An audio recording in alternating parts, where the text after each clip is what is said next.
প্রিয় দেশবাসী, প্রিয় ভাই বোনেরা, আজ আমি আপনাদের সামনে দাঁড়িয়েছি বাংলাদেশের ব্যবসায়ীদের এত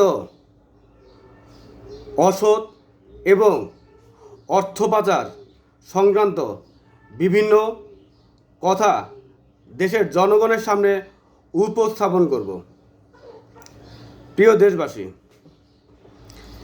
বাংলাদেশের মতো এত অসৎ ব্যবসায়ী, এত অসচেতন নাগরিক এবং দুর্নীতিবাজ লোক মনে হয় পৃথিবীর অন্য কোনো দেশের রাষ্ট্রে নাই।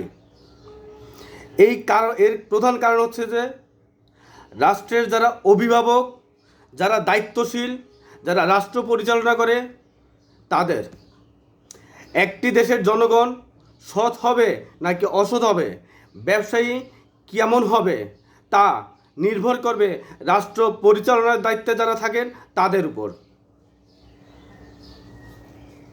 বাংলাদেশে এই বছর অথবা এর আগে যত সরকার এসেছে, প্রত্যেক সরকার ব্যবসায়ীদেরকে অসৎ উদ্দেশ্যে ব্যবহার করেছে, ব্যবসায়ীদেরকে নিজেদের প্রয়োজনে ব্যবহার করেছে, দেশের জনগণকে অসৎ হতে বাধ্য করেছে, দেশের নাগরিকদের অসৎ উদ্দেশ্যে ব্যবহার করার জন্য দিনের পর দিন একরকম নষ্ট এবং অসামাজিক এবং অসৎ নাগরিকে পরিণত করতে সরকার বাধ্য করেছে, একমাত্র নিজেদের স্বার্থ রক্ষার কারণে, নিজেদেরকে রক্ষার কারণে, নিজেদের কাজে ব্যবহার করার জন্য। আপনারা দেখছেন বাংলাদেশের প্রত্যেক ব্যবসায়ী বাংলাদেশের টাকা, দেশের টাকা, দেশে ব্যবসায়ী করে যেই মুনাফা অর্জন করে, দেশের ব্যাংক লুট করে, সেই টাকা বিদেশে অর্থ পাচার করেছে। বাংলাদেশের অনেক নেতা, বেশিরভাগ নেতা দেখা যাচ্ছে যে বাংলাদেশে চাঁদাবাজি, ব্যবসা লুটপাট এবং জনগণের টাকা লুটপাট করে, চাঁদাবাজি করে সেই টাকা তারা বিদেশে পাচার করেছে। কেন করেছে? এখন অন্তর্বর্তীকালীন সরকার, যেই সরকারের কাছে সকল জনগণ নিরাপদ থাকার কথা, সকল ব্যবসা প্রতিষ্ঠান নিরাপদ থাকার কথা, ছাত্র জনতা গণ অভ্যুত্থানের মাধ্যমে সরকারের পতন ঘটিয়ে তারা এসেছে। তাদের উদ্দেশ্য ছিল, তাদের যৌক্তিক চাহিদা ছিল, তারা আন্দোলন করেছে দুইটি কারণে। এক হচ্ছে বৈষম্য দূর করার জন্য, এবং আরেকটি হচ্ছে মেধার ভিত্তিতে কোঠার বাতিল করে মেধার ভিত্তিতে যোগ্য স্থানে, যোগ্য মেধার মাধ্যমে তাকে নির্বাচিত করা অথবা তাকে উপযুক্ত স্থানে নিয়োগ করা। কিন্তু আমরা দেখেছি সরকার পতনের পর থেকে দলীয় ট্যাগ দিয়ে, একটি জাতিকে ট্যাগ দিয়ে কোণঠাসা করে রেখেছে এবং তাদের ব্যবসা প্রতিষ্ঠান ধ্বংস করা হয়েছে, লুটপাট করা হয়েছে, আগুন দেওয়া হয়েছে, পুড়িয়ে ফেলা হয়েছে। তাহলে কি দাঁড়ালো? যে বাংলাদেশের কোনো সরকারের পরিবর্তন ঘটলে তাদের ব্যবসা প্রতিষ্ঠান নিরাপদ থাকবে না, তারা নিরাপদে থাকবে না। সেই জন্য এবং নেতারা দেখেছে যে তারা যদি সরকারের পরিবর্তন হয়, এক সরকারের পরিবর্তন হয়, যেই সরকারই আসুক না কেন, তাকে নিরাপত্তা দিতে পারবে না ওই সরকার। এবং সেটা যদি এই বর্তমানে যেই সরকার থাকে তার এগেনস্টে বিরোধী দল যদি ক্ষমতা আসে, তারাও তাকে নিরাপত্তা দিতে পারবে না, অন্তর্বর্তীকালীন সরকারের নিরাপত্তা দেবে না, সেনাবাহিনী, বাংলাদেশের কোনো আইন শৃঙ্খলা রক্ষাকারী বাহিনীও তাকে নিরাপত্তা দিতে পারবে না, তার জীবনের নিরাপত্তা দিতে পারবে না, তার ব্যবসার নিরাপত্তা দিতে পারবে না। আর এই একটি মাত্র কারণে জনগণ দেশের টাকা পাচার করে, দেশের টাকা পাচার করে, সে দ্বৈত ভিসা করে, সে দ্বৈত নাগরিকত্ব নিয়ে অন্য দেশে চলে যায়। কিন্তু একটিবার চিন্তা করুন, যদি ব্যবসায়ীদেরকে রাষ্ট্র ব্যবহার ক্ষমতাসীনরা ব্যবহার না করতো, জনগণকে অসৎ হওয়ার বাধ্য না করতো, জনগণের জীবনের ব্যবসার নিরাপত্তা দিত, তাহলে কোনো নাগরিক, অন্ততপক্ষে বাংলাদেশের কোনো নাগরিক বিদেশে চলে যেত না। তারা দেশে যদি জীবনের নিরাপত্তা পাইতো তাহলে তারা বিদেশে যাবে না। দেশে যদি তাদের ব্যবসার নিরাপত্তা থাকে তাহলে তারা বিদেশে ব্যবসা করবে না। দেশে যদি তাদের সম্পত্তি নিরাপদ থাকে তাহলে তারা বিদেশে সম্পদের পাহাড় গড়ে তুলতো না। কিন্তু এখন পর্যন্ত আপনি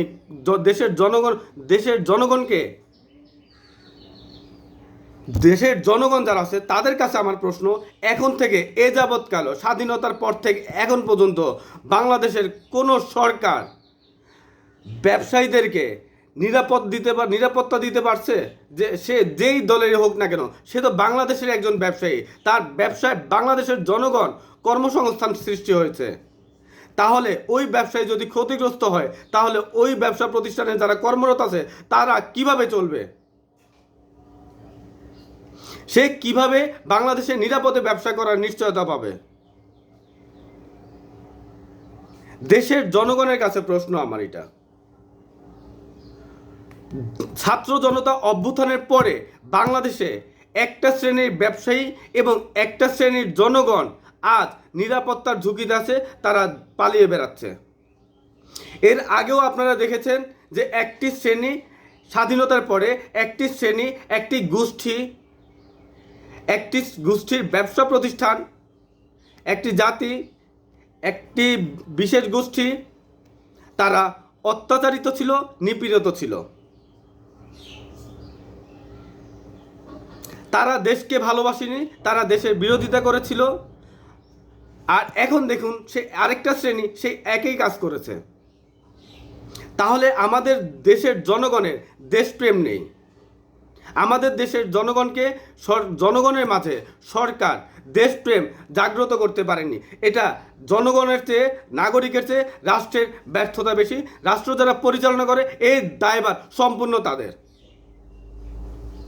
বাংলাদেশে যদি তারা নিরাপদ মনে করত, বাংলাদেশের ব্যবসা যদি ভবিষ্যতে তারা নিরাপদ মনে করত, তাদের জীবন নিরাপদ মনে করত, তাহলে তারা কখনোই দেশের বাইরে চলে যেত না। তাহলে তার দেশের জনগণ উপকৃত হতো, রাষ্ট্র উপকৃত হতো এবং দেশের অর্থনীতি মজবুত থাকতো। পৃথিবীর অন্য কোনো রাষ্ট্র, অন্য কোনো দেশকে যারা উন্নয়নশীল, যারা উন্নতশীল রাষ্ট্র, যারা অর্থনৈতিকভাবে শক্তিশালী, আপনি তাদের দিকে তাকালে দেখতে পারবেন যে তাদের নাগরিকরা কখনো অন্য দেশে অর্থ পাচার করে না। সরকারের পরিবর্তন হলো তাদের ব্যবসা প্রতিষ্ঠানে কেউ ধ্বংস করে না, লুটপাট করে না, দখল করে না। অন্তর্বর্তীকালীন সরকার যদি রাষ্ট্রের নিরাপত্তা দিতে না পারে, জনগণের নিরাপত্তা দিতে না পারে, তাহলে অন্য বিরোধী দল কিভাবে তারা ক্ষমতায় এসে সরকারি দলের অথবা তাদের যে এগেনিস্ট দলের নেতাকর্মীরা তাহলে কিভাবে তারা বিশ্বাস করবে?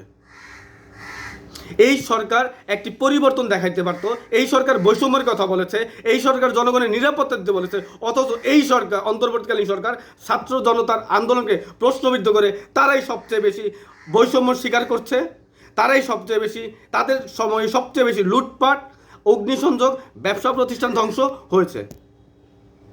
কিন্তু তারা চাইলে পারত যে এই ব্যবসা প্রতিষ্ঠানকে নিরাপত্তা দিতে, এই ব্যবসায়ীদের জীবনের নিরাপত্তা দিতে। তারা যদি কোনো অপরাধ করে সেটা আইনের মাধ্যমে তাদেরকে বিচারের ব্যবস্থা করতে পারত, কিন্তু তারাও সেটা করেনি।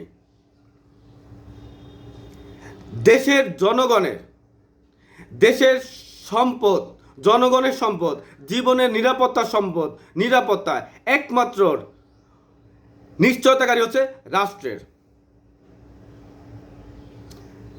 প্রিয় ভাই ও বোনেরা, আপনারা যেখানে আছেন, যে অবস্থানে আছেন, আপনাদেরকে আমি আশ্বস্ত করতে চাই বাংলাদেশে এমন একটি সরকার, এমন একটি দল গঠন করব যেই দলের প্রধান কাজ হবে জনগণের মৌলিক অধিকার নিয়ে লড়াই করা, মৌলিক অধিকার নিশ্চয়তার জন্য রাজনীতি করা। তাদের মূল লক্ষ্য, সেই দলের এমন একটি রাজনৈতিক দল আমি পরিচালনা করব। আমি আপনাদেরকে নিশ্চয়তা দিচ্ছি যে আমি আপনাদের মৌলিক অধিকার নিশ্চিত করব। জনগণের, সে যেই দলের হোক, যেই ধর্মের হোক, তার নিরাপত্তা নিশ্চিত করব ভবিষ্যতে। এবং তার সম্পদ, তার ব্যবসা প্রতিষ্ঠান, তার সম্পত্তি রক্ষা করা হবে আমার একমাত্র লক্ষ্য। যে কোনো উপায়ে, যেভাবে হোক, আমি আপনাদেরকে কথা দিচ্ছি, ওয়াদা দিচ্ছি, ভবিষ্যতে যদি এমন কোনো পরিস্থিতির সৃষ্টি হয়, ইনশাল্লাহ আমি সদা প্রস্তুত এবং সেইভাবে আপনাদেরকে, এখন যেভাবে বলছি সেইভাবে আপনাদের পাশে দাঁড়াবো এবং আপনাদেরকে সাথে নিয়ে ঐক্যবদ্ধভাবে আমরা আমাদের লক্ষ্য এবং উদ্দেশ্য বাস্তবায়নে একসাথে আমরা কাজ করব, একসাথে আমরা এগিয়ে যাব।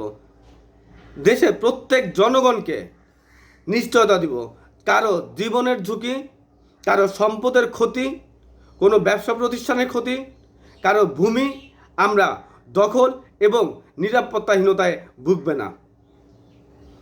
আমাদের সকলের ঐক্যবদ্ধতায় এবং প্রত্যেকের হাতে হাত রেখে, কাঁধে কাঁধ রেখে আমরা এগিয়ে যাব আমাদের লক্ষ্য এবং উদ্দেশ্য পূরণে। আমরা সবাই এক থাকব, একতাবদ্ধ থাকব এবং এমন একটি সরকার বাংলাদেশে আসবে, যেই সরকার বাংলাদেশকে একটি এবং বাংলাদেশের জনগণকে নিরাপত্তা দিয়ে বাংলাদেশকে সামনে এগিয়ে নিয়ে যাবে। সবাই ভালো থাকবেন, সুস্থ থাকবেন এবং সুন্দর জীবনযাপন করবেন। একে অপরকে সাহায্য করবেন, সহযোগিতা করবেন। মনে রাখবেন, এই দেশ আমাদের, এই মাটি আমাদের, এই পানি আমাদের, এই ভূমি আমাদের, আমাদের কৃষক, আমাদের শ্রমিক, আমাদের জীবন আমরাই রক্ষা করব এবং এমন সরকার নির্বাচন করব, এমন নেতার নেতৃত্ব আমরা মেনে নিব, যেই নেতা একমাত্র আমাদের কথা বলবে, আমাদের অধিকার নিয়ে কাজ করবে, আমাদের লক্ষ্য পূরণে, আমাদের ভবিষ্যৎকে নিরাপদ রাখার নিশ্চয়তা দিব। সবাই সুস্থ থাকবেন, ভালো থাকবেন। ধন্যবাদ সবাইকে।